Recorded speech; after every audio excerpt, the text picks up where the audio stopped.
Hello everyone, and thank you for joining TrainingAid's Tourism Training Live. My name is Ayako Izaki, and on behalf of the TrainingAid team here in Germany, I'm excited to welcome you from many different parts of the world to our Tourism Training Live session today on SEO strategies and best practices for travel brands. This topic of optimizing your website for search is something that's an important part of any tourism business today. And we'll be sharing many practical insights and tips on SEO, or search engine optimization, and how it can help you and your online presence. Today's session is led by our own website and digital strategy expert, Ferdinand Webs, who is co-founder and managing partner of TrainingAid. But before we get started with his presentation, here are a few quick notes and reminders from me. First, who are we and what do we do? TrainingAid provides an online platform and resources for tourism professionals focused on practical skills development opportunities. In addition to these live training sessions like this one we're doing right now, we offer on-demand online courses, which you can find on trainingaid.org, which is our website, along with other resources for tourism professionals. And second, what's Tourism Training Live? We started Tourism Training Live last month as a series of free live sessions we offered throughout the year focused on topics that are relevant to tourism organizations, destinations, and travel and tourism industry professionals. You can see more information about Tourism Training Live under the live training section of our website, which again is trainingaid.org. And lastly, if you are watching this live on Google+, please feel free to use the Q&A function on the right-hand side of the screen that you see to post your questions during the live session. In addition, you can use the hashtag TourismTL for Tourism Training Live.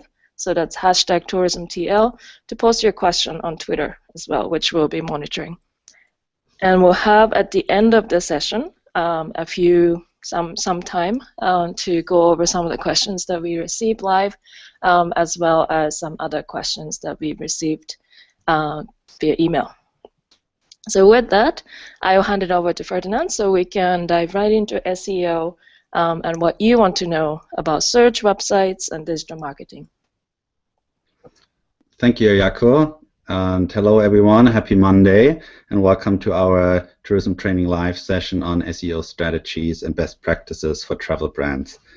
My name is Ferdinand Webs, and I'm the co-founder and managing partner of TrainingAid. As Ayako mentioned before, we are doing training tools for destinations and for tourism professionals, and one of the latest courses that we have been working on is the SEO for travel industry and how to optimize your website for search. If that's a topic that interests you and you want to learn more about, feel free to go to the link at the bottom and browse around and find out more about the course. We also do offer add-on options for tailored one-on-one SEO advice and guidance on SEO and best practices on that. So what are we going to go through about today? Here's a brief outline on today's session. So we will look at what is SEO and why is it important for travel marketing. What do you need to know about SEO, its roles, and content marketing? Secondly, we will start with an overall SEO strategy for your business. We will look at key components of an SEO strategy and as part of your big picture marketing goals. We'll also look at an overview of important SEO tactics. What are some of the specific steps to optimizing your website for search? So what is SEO, search engine optimization, all about? It is firstly about search traffic, helping search engines understand your content better. It is about digital presence. It's about supporting your overall content marketing efforts. It's about reaching your audience. It's about making your content more likely to be found by travelers around the world. But do not only optimize only for search. Make sure that you're focusing and satisfying the human searchers in the first place. The human comes first. So why is SEO important to you? SEO is about online presence. Today, more and more travelers are looking for information online. Internet is the #1 source of travel information nowadays. It's about the customer's journey, since search is a key part of your customer's journey for most travelers. What's a customer journey? It's a path users take to purchase your product. And there can be many interactions during this path, and search is one of them, as you see in the infographic on the top right by TrainingAid. But it's not just about search again here as well. It's applying about SEO techniques will also make your website more user-friendly, and we'll talk a little bit more about later during the presentation. So now that we know the what and the why of SEO, in a nutshell, your website content needs relevance and importance. Relevant to the context of what searchers look for, and importance, popular with those who find your content and satisfying the needs of those who come to visit your site. How do search engines decide which pages are more relevant and important? Well, as we know, Google algorithm is a well-kept secret. But there are other businesses that focus and evaluate SEO factors, for example, Search Metrics or Moz.com. So the graphic that we see here is from Search Metrics. And we're basing some of our SEO tactics and best practices on these kind of reports. One of the key metrics here is click-through rate, CTR. I think it's one of the most important one. It's actually the ratio of clicks to impressions.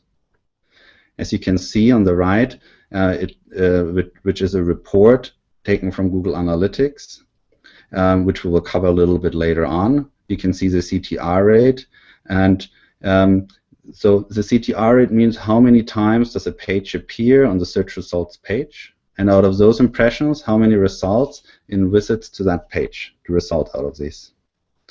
So do not forget to track and measure your SEO success. Make sure to incorporate analytics into your SEO strategy, to analyze your SEO efforts, and to evaluate your search performance based on data. Often you make decisions out of a gut feeling that you have, but why not using analytics tools? And Google Analytics is a free tool for anyone to use without any cost. You might have a different other analytics tool you would like to use, so feel free to do that as well. But Google Analytics is a great tool to do that, and we will see a little bit later what you can actually do with that as well. So what are some takeaways from our SEO basics? So understand what SEO is and what it isn't. Build on a solid foundation of quality product and quality content. SEO can be a powerful tool to boost your marketing efforts. Track and measure your success. You need a database approach to monitoring, evaluating, and improving your search performance. So in our second part, we will look at the overall SEO strategy. We'll focus on the goals that matter. So the ultimate goal of your digital marketing effort is to achieve your conversion goals. These are the goals you set for specific actions you want your site visitors to take. This can be a newsletter sign-up, or a brochure download of a tour that you're offering on your website, or an online inquiry form about a tour or about a service that you're offering, or online booking. Maybe your website offers online booking on your website. So think about the conversion goals that are most important for your business. And then you build your SEO strategy. Think about the target audience. Who are you marketing to? What are their wants and what are the needs? Are you a tour operator? Are you a accommodation? Are you an educational organization? Are you offering trips to Costa Rica, or are you offering city tours? What are topic areas that you are familiar with? What areas of expertise do you have? What can you share that interests your audience? Think about the content that you're most familiar with or your business is most familiar with. And then look at the competitions, at the competitors. Who are targeting similar audiences? Who are attracting travelers who fit your customer profiles? Look at what they're doing and learn from them, possibly even what you can do better than them. Fourth, the strengths and the opportunities. What's working for you and where can you improve? So, for example, do you have a lot of Facebook followers? Maybe you should do a social media campaign on that. Do you have many email subscribers? Do you have a newsletter or you don't have a newsletter? Do you have a lot of visitors coming to your blog? So what are your strengths that you're currently already strong in, and maybe what are the other opportunities that arise maybe when you put more efforts and strengths into that? So then align your SEO strategy with your overall marketing plan and making it better. But of course, don't lose sight of the big picture. Build great content. In addition to technical details of SEO, focus on building attractive content around relevant topics. And don't forget the why, because the main goal of your marketing efforts is to engage, inspire, and connect with your audience. So what's next for you? You should summarize your current opportunities and challenges with SEO, organize your SEO objectives into short, medium, and long-term goals, and prioritize your SEO plans according to their relevance and expected income. So it's important you don't try to do them all at once, and start experimenting with tools, which we will discuss in the next section on SEO tactics. So what are some key takeaways from our overall SEO strategy section? So you want to define your conversion goals. Rather than simply counting numbers of views and clicks, clearly define what actions you want site visitors to take. Build a roadmap. Based on your conversion goals, build your overall SEO strategy to guide your search and digital marketing efforts. And don't forget the big picture. You need much more than just a great website. You need your overall business strategy to be great at addressing customer needs. In our section on SEO tactics, we will look at SEO-friendly website practices. We will also look at finding and how to optimize for keywords, and how to build link strategies, as well as social media's role in SEO and if it has any. But before further going more into the details here, I wanted to mention bounce rates, which is another SEO and important SEO ranking factor. It's about the percentage of visitors who enter the site and bounce leave the site rather than continue viewing other pages on the site. It means do visitors do find the information they were looking for on your website? So bounce rates are key to evaluating your SEO performance, as they serve as an indicator of user satisfaction, which impacts search ranking. Further, the site architecture is an important part under SEO-friendly website practices. You should eliminate unnecessary steps on your website. Can your site users easily find what they want right from the homepage? Avoid having somebody to go through several different steps to actually find content on your website. Like in our example here, somebody comes to a website, needs to enter the website first, needs to select a region, and then needs to choose what they actually want to learn about, and taking another step to actually come to that information. So think about to eliminate unnecessary steps on your website. And think about flat site architecture. When you work on your navigational structure of your website, think about the customer in mind. Think about what they are looking for and what your conversion goals are of your website. Where do you want to lead a customers coming to your website? This is an example on the left-hand side here. And also avoid content silos. So make sure that the lower level pages are linked from different sections that are relevant in content and interlinked with each other. That allows you to keep a user longer on your website and offer them new information and more information to keep them longer there. Further, you do want to use friendly navigation menus on your website. We have an example here which uses a lot of different navigation, drop menus, main navigation, site navigations. It's a very overwhelming process actually to find a starting point for your journey of visiting that website. So we do have a couple of examples here of a good navigation menu. One is from G-Adventures. You come to the website, you can learn about the travel styles, about destinations, about specials, and you get led by the website to actually the tour packages that they're offering, and then you're able to book or find more information about these. Or with Visit Copenhagen, you can see clearly what the different sections of the website are about. If it's about what you want to see and do, what you want to eat and drink, shopping. So when you create your navigation menu for a website, keep the searching traveler in mind. What are they looking for, and what are your goals, and try to match these. But don't overwhelm a user, because users have a very, very short attention span when coming to your website. If they don't find what they're looking for, they're gone within a second. Important here is to analyze traffic and interaction patterns. So Google Analytics provides us with a behavior flow chart. So when you creating and working on your navigation structure for your website, take the data of Google Analytics, real data, and base your work on these patterns. Don't just take assumptions and try to turn them into your navigation menu. So what does this behavior flowchart actually tell us? It shows us where a user enters your website, and then where the user goes from, for example, your home page. What is a subpage they're going to, and which page are they going from that page afterwards, or where they're dropping off. So with this navigation flowchart, you can actually evaluate if what you had in mind with your navigation menu is actually really working. If people are going there where you want them to go to. So user experience matters for SEO.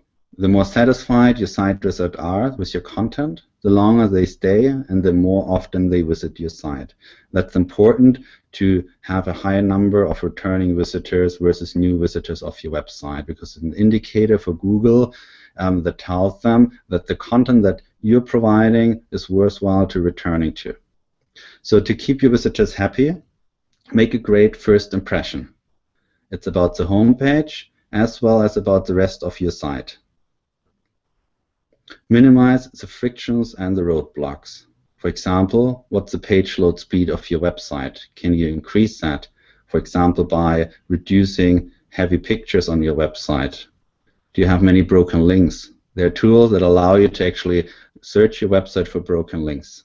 An indicator for Google as well if your website is updated on a regular basis. Offer clear calls to action. So don't lose people in the process of booking, and align these to your goal conversions.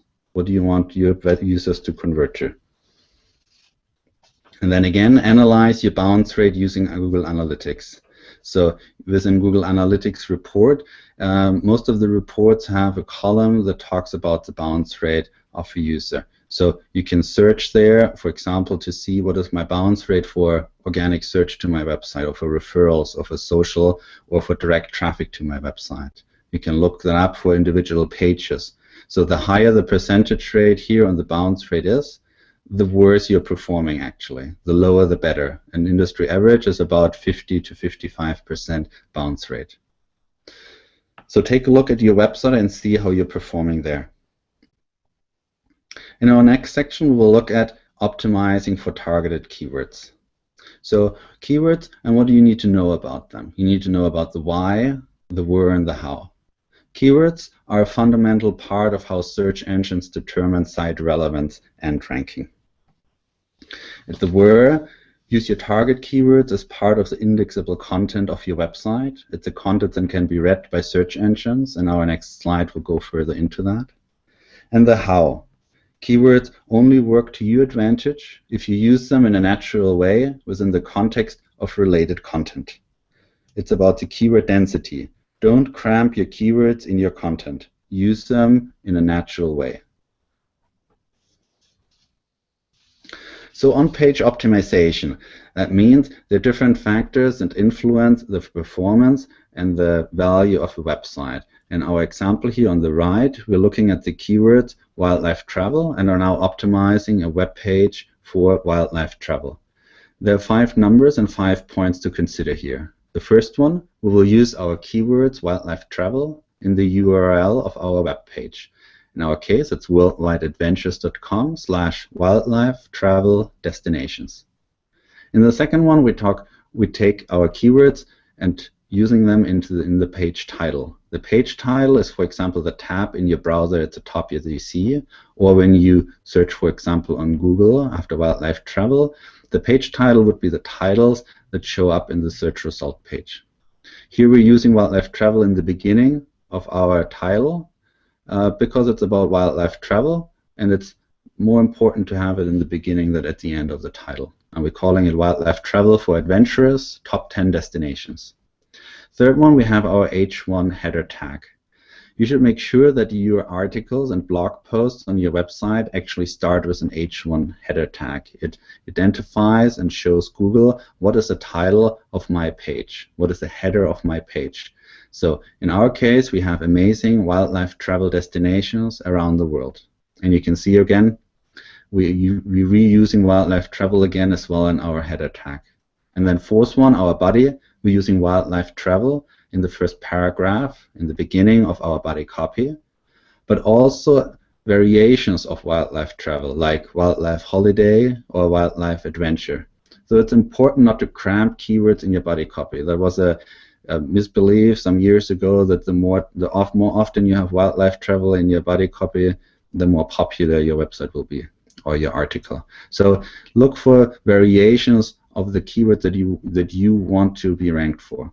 And fifth one, if you use an image on your article, make sure that you're using the alt attribution text. In our case, we're calling our picture Wildlife Travel in Kenya because it's about wildlife travel. Without the alt attribution, if you don't use it, Google actually can't identify and see what an image on your website is about. So that's more or less the on-page optimization. And of course, in our online course, we'll go further and more deeper into this. But these are the key 5 points that you should take away from today's Tourism Training Live session here. So target keywords that are relevant and specifically and focused on your business, that are likely to convert, that are in line with your audience's search intent. So what are users looking for when they search the web? What products are you offering? Are they in line with each other? That are related in themes. Pick group of related keywords. As we've seen in the example of wildlife travel, look for variations of the keywords. They should be popular, receiving high enough traffic volume. And they should be low competition. They should not have too much competition.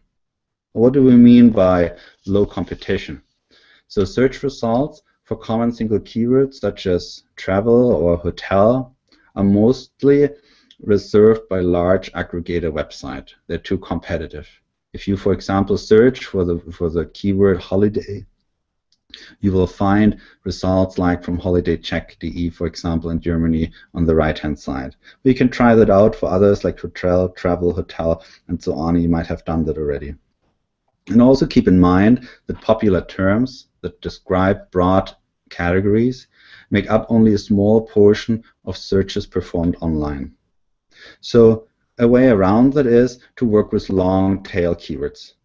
Long-tail keywords and long-tail search terms are more specific and contain more information about the searcher's intent. To find the right long-tail keywords to target, focus on terms that are relevant to your areas of expertise and the specific questions your customers may ask when searching. So instead of, for example, trying to rank for the keywords Italy travel, so you are a tour operator and having tours in Italy, so instead of focusing on Italy travel, maybe focus on the keywords walking tours in northern Italy. A long tail keyword, and the competition for these keywords will be much less than if you would only look for Italy travel.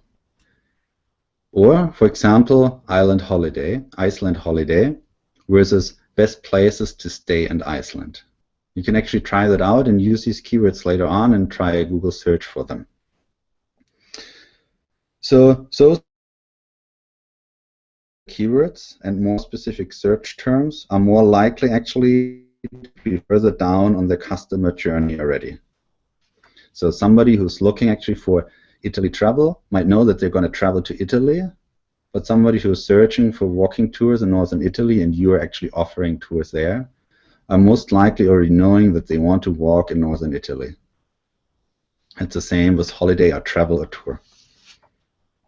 So how do you find keywords? There are a couple of different keywords research tools out there, and one way to find them is the autocomplete field in Google search. So we only highlighting two here. There are many more there, but an easy and free tool is the autocomplete field in Google search. You type in, for example, Thailand tour, and the autocomplete function of Google tells you already variations of these two keywords. You can also use Thailand A, for example, for accommodations, and then you can see different results on that too.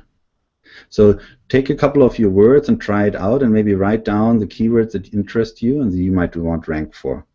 But make sure to use a private browsing function of your browser to show search data not influenced by prior search activity by yourself. So make sure that the different settings in different browsers to enable your private browsing function.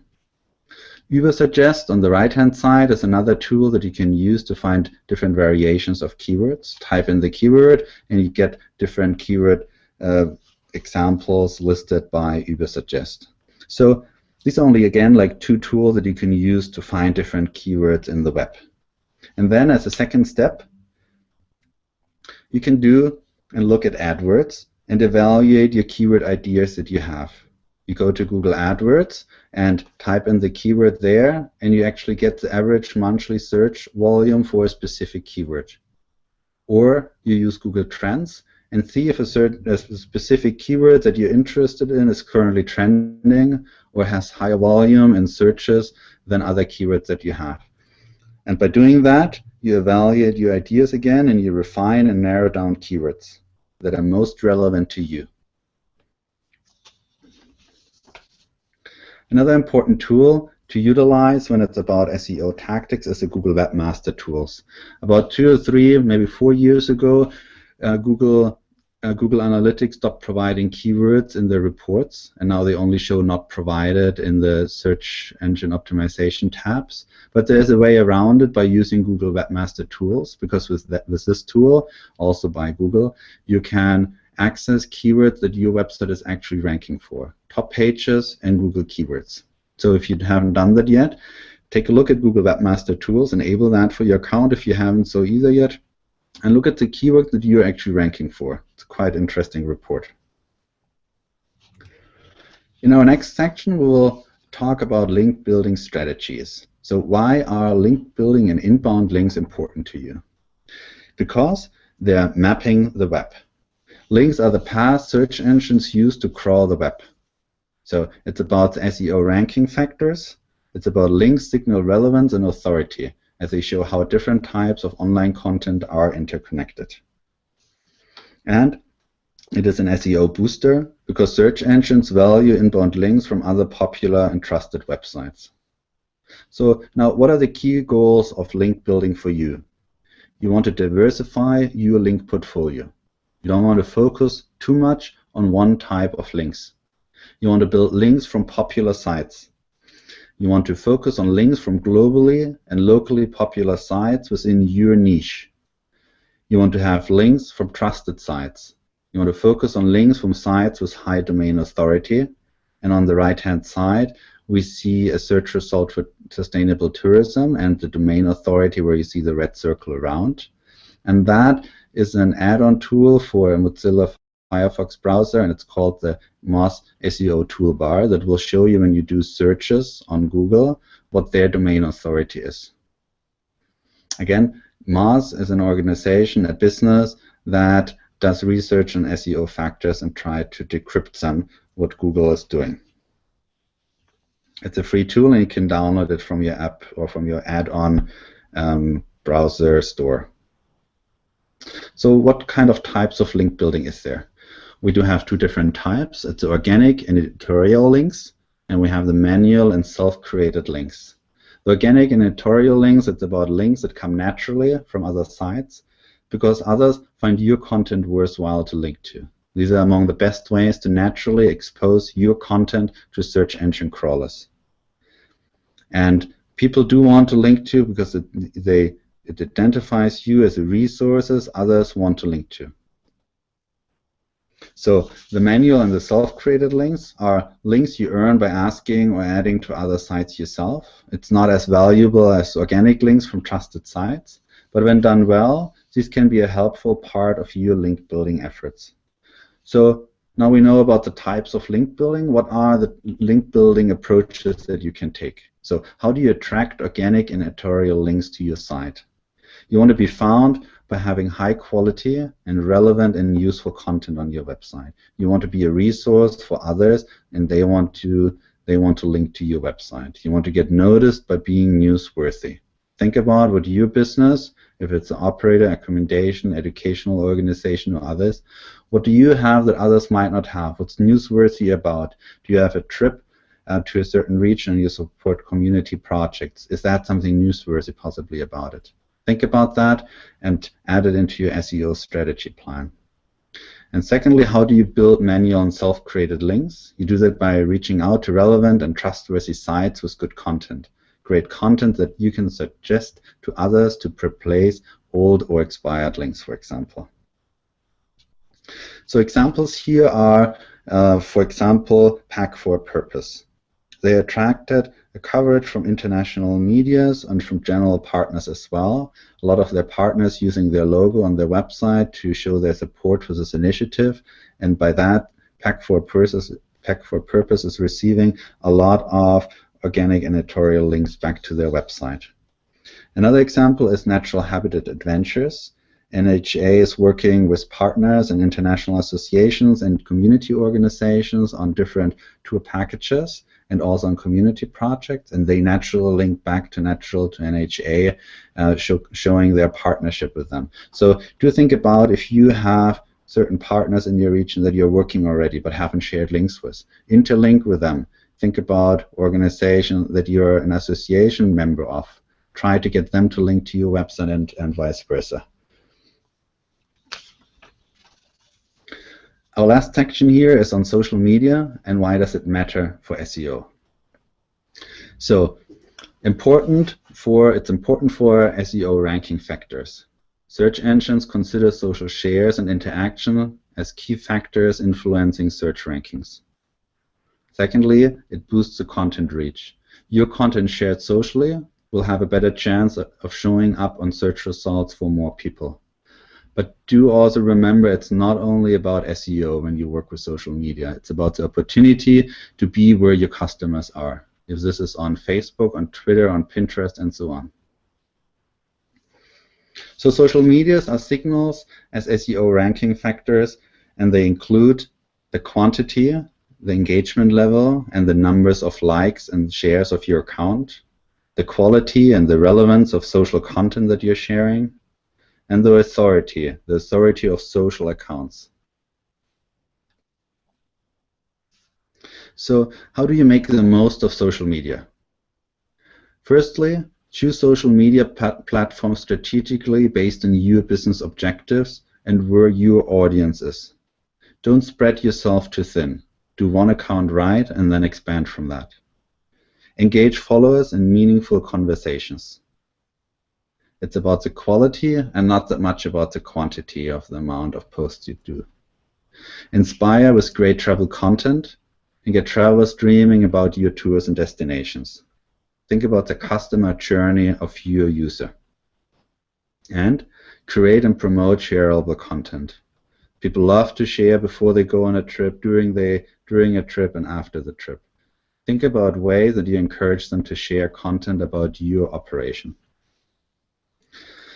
Some examples of successful and social media campaigns are, for example, the World Nomads, the World Nomads campaigns. They have a large followership on Google Hangouts with about 500,000 followers, and they regularly do Google Hangouts with their followers there. And they also provide their own YouTube videos on different topics that are related to worldwide nomads and regularly receive great feedback on these.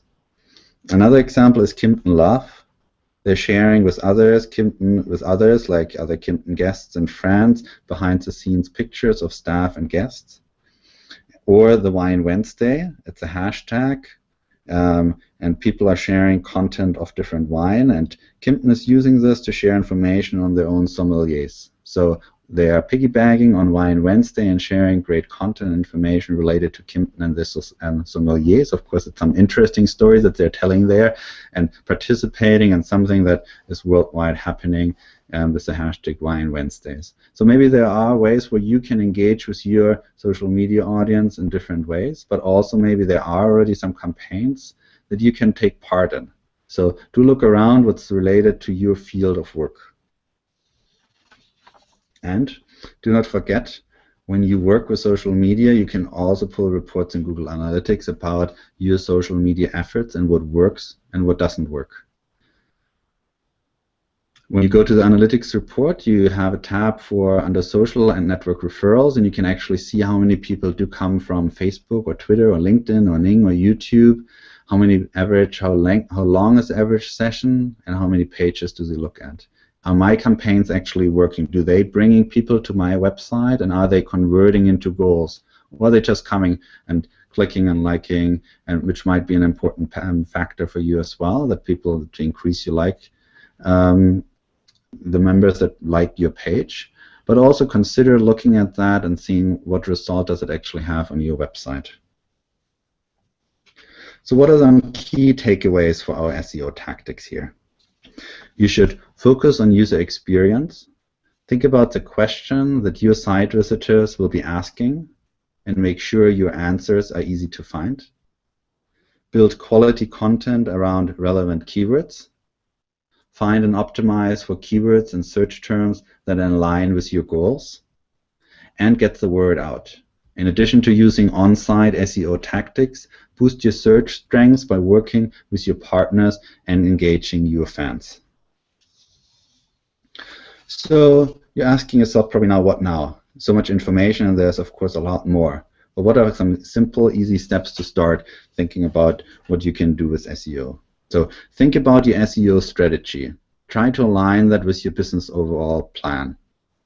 Sit down with your content department or your other staff, or a tech or a designer, or a programmer of yours, or maybe you have someone who works on your social media campaign. Sit together and create an SEO strategy, but make sure that you align that with your overall business plan. Review and analyze your website. Look at the structure of the design and the content of your website. Maybe consider using Google Analytics for that as well. See what can you improve. What are the call for actions that you have on the website? See what you can improve, and put yourself maybe in the shoes of a user, of a potential customer of yours who comes to your website. Do they find the information that you actually want them to find with 1 or 2 clicks? Work on a strategic link building approach. Think about the low-hanging fruits. Think about the partner that you have. Think about other opportunities that you might have not thought about yet. Any link that you achieve that's higher than your own domain authority will help you in improving your domain authority. Explore different social media marketing ideas. How can you reach new customers? How do you get on their customer journey path? And very important, start measuring Google Analytics and Google Webmaster Tools, and let them help you make decisions based on real data and not just some gut feeling that you have.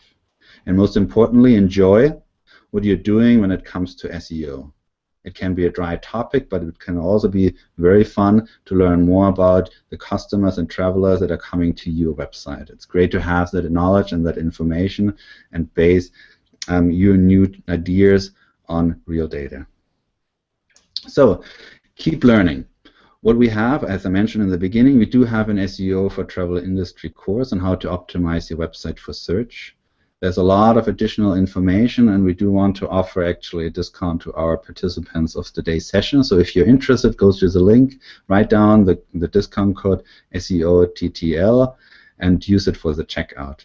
You will receive an SEO checklist that will help you, guide you through the process of looking at the different sections of your website and simple steps of how to improve your SEO rankings over time.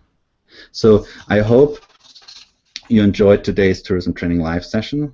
We will have a little bit of time to answer some of the questions that might come in. If you do have any questions in general, feel free to send me an email at ferdinand@trainingaid.org. And I hope you have a great rest of the week.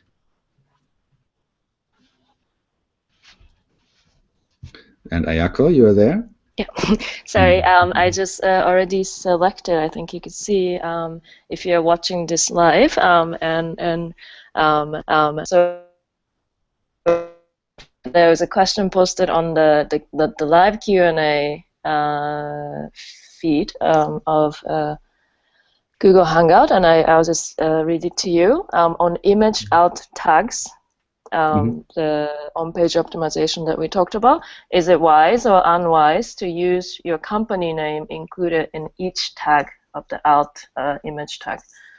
No, you won't do that. You won't use your alt tag for it, and there's actually a simple reason for that, because mainly what the images are doing, first of all, it will tell Google knows where the image is on. They know that it's on your website already. So let's say with trainingaid.org, they will know that this image is based on trainingaid.org.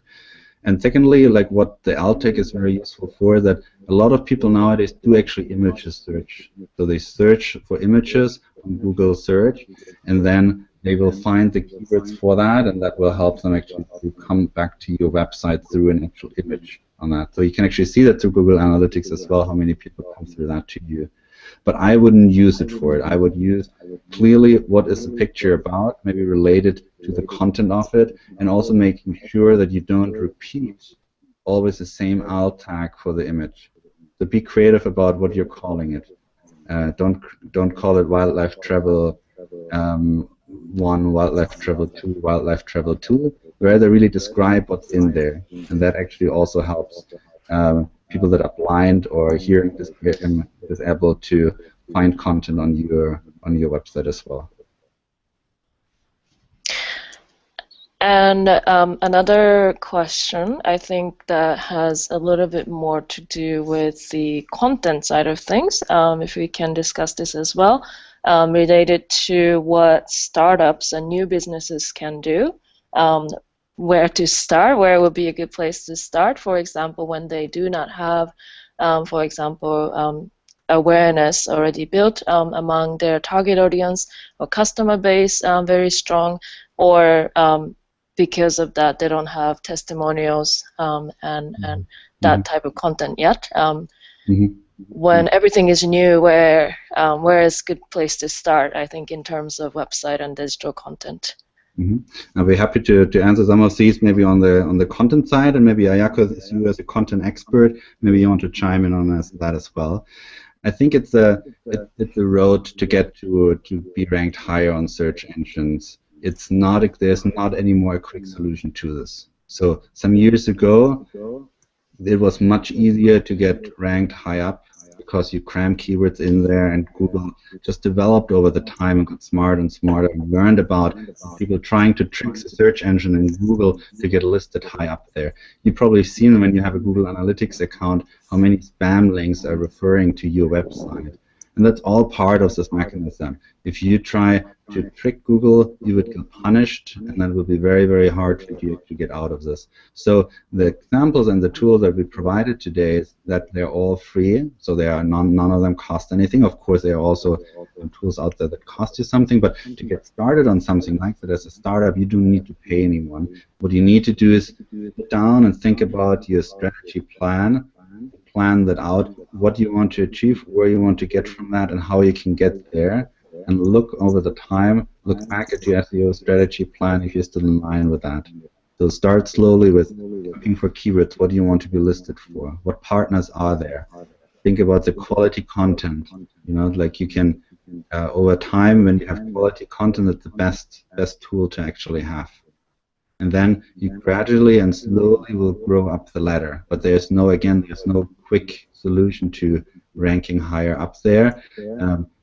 Besides, maybe if you become really creative about long tail keywords, and you become creative about that and research a little bit where the competition is low on that, something that relates to you, look at the niches where you might find travelers, and put yourself in the shoes of a traveler and see what they're finding. Do your own searches on that, and then try to get listed on there.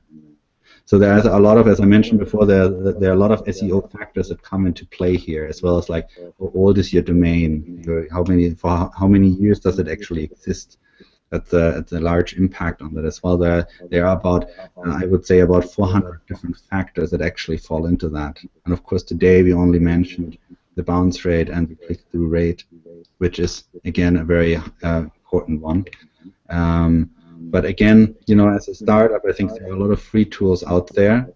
And start looking at some of them that we have mentioned today, and then walk your way up there.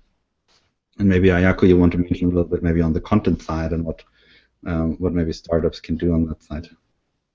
I would just echo, I think, what you said about, I think SEO it takes time to build your search strength, which I think is in general true for having a website that's really strong in content. You know, it takes time for you to get noticed by your target audience who are looking for the type of content that's relevant to what you're offering.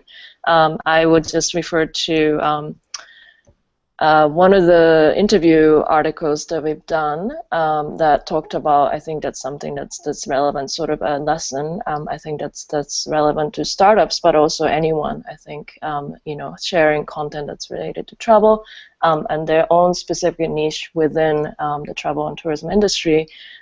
This was with Green Loons. The example was Green Loons. It's a website that was built, I think, back in 2008 or 9. And basically the lesson that I would cite from the interview is that back then, maybe the awareness about the topic in general, you know, that the website focuses on, which is ecotourism, sustainable travel, but certified ecotourism trips that caters to family groups.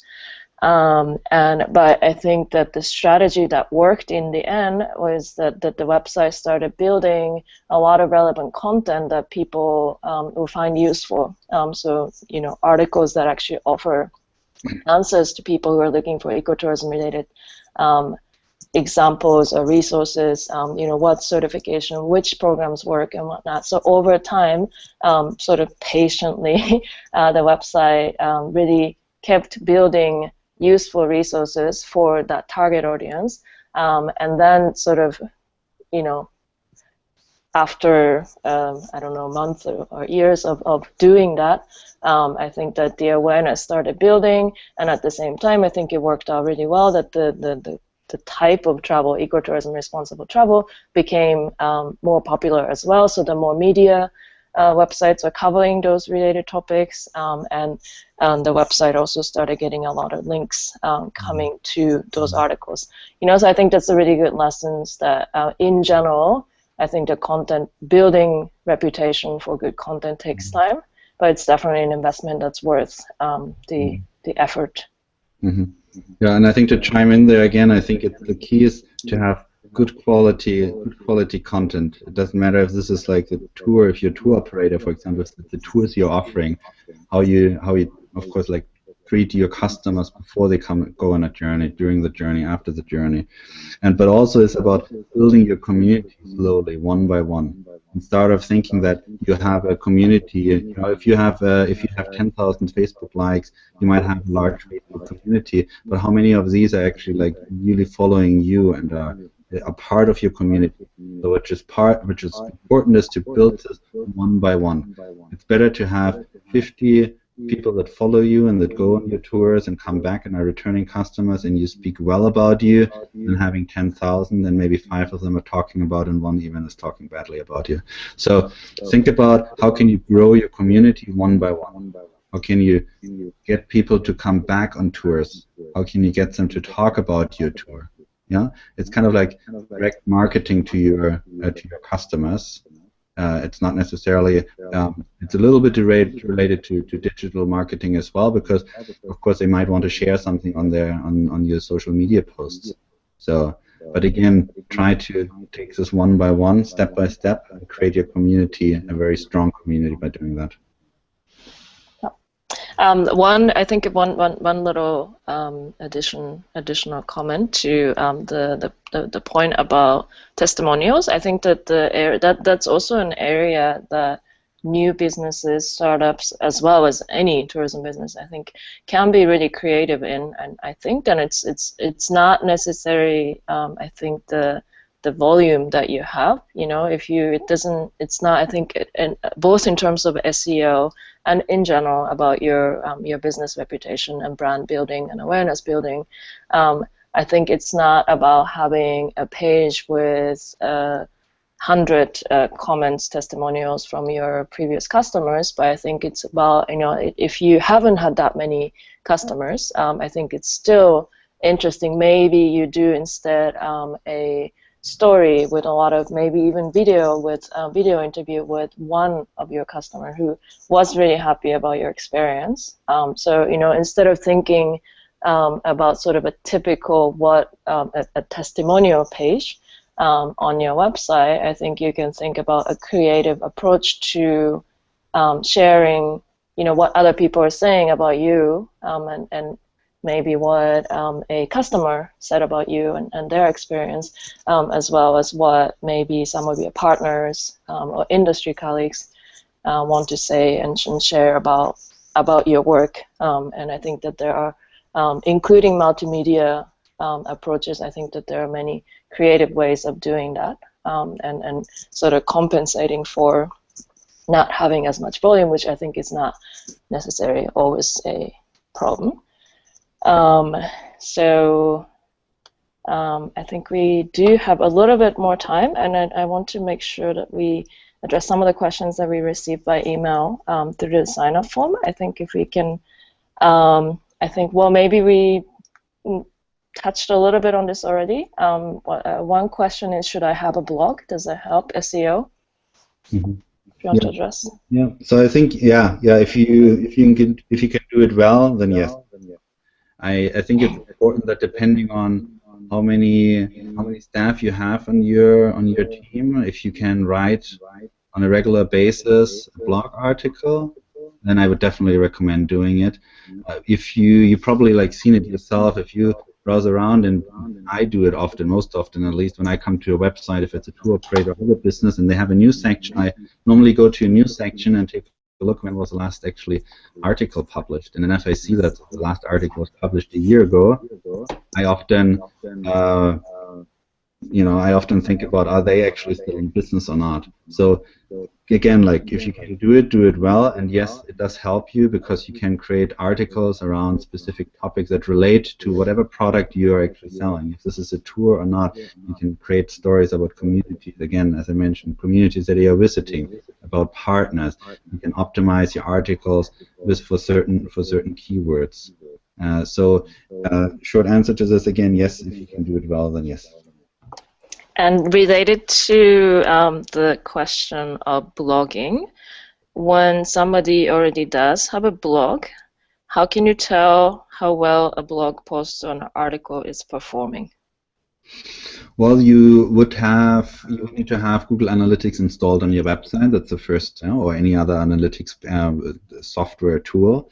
And then within Google Analytics, you actually can go to the content section, and there is a I think it's called landing page section, where all your landing pages are listed. So this means, like, where do people enter your website from? So for example, if I search for a keyword and I'm coming to your website through this keyword, and I might land not on the home page. Most people actually nowadays don't land on a home page anymore. They're landing on other sub pages of your website, and it tells me the amount of people that are coming to a specific landing page.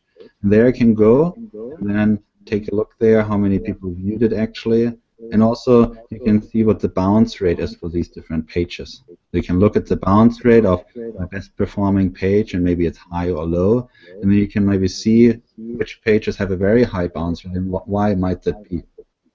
So you can identify these pages and then look at the pages. Why do they have a high bounce rate? What's different on them? Is my content not strong enough, or is there something else? Is the page speed not strong enough? Why are they bouncing back? And bounce rate, again, to remember, is like somebody just comes to your website and then quickly leaves the website again to try to find a different resource, something that's more valuable to them. Maybe they didn't find what they were looking for. But if you, for example, have a contact form or a form with frequently asked questions, the bounce rate might be pretty high, because it can also be somebody comes to your web page, finds the information that they're actually looking for, closing the browser and leaving again. and that then counts, unfortunately, also as a high bounce rate. There's no way around it, but you look at the pages, what they're actually about, before making a decision on it. So that's how I would approach it, to look at like what can you can do with analytics on pages on there and how they're performing. And here's another question. If I think we still can. I don't know if it's a short question, a short answer, but my business is updating a website.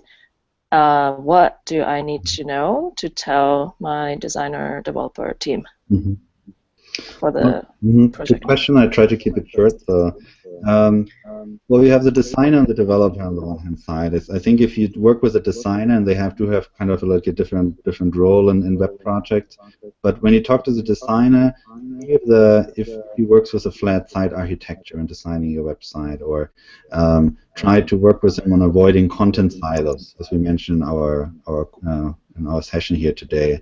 Work with him on thinking about the calls to actions for your different pages on your website.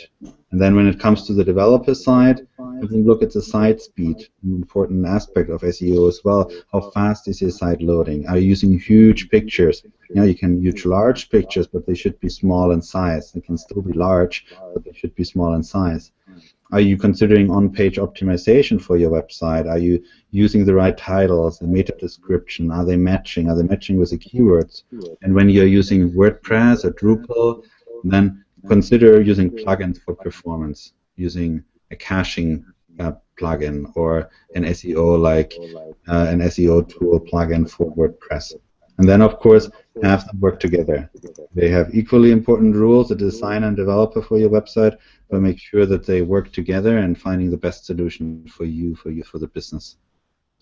So great. And I think that that was one of the those types of questions where we really welcome follow-up email questions. If you sort of really have burning questions about SEO and website development, I think that the website, the email address is right on the screen. And before we go, one last live questions that we have is related to this session, and can we review the material later? Yes, the recording of this video, this presentation, will be available from our website, I think, as well as YouTube.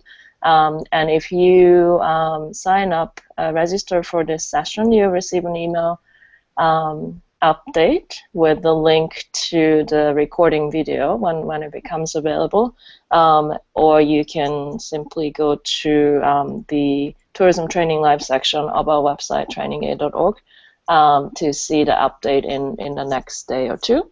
And we'll also be updating our social media feed as well. You can see our Facebook page, our LinkedIn feed, and Twitter, of course, we're there as well.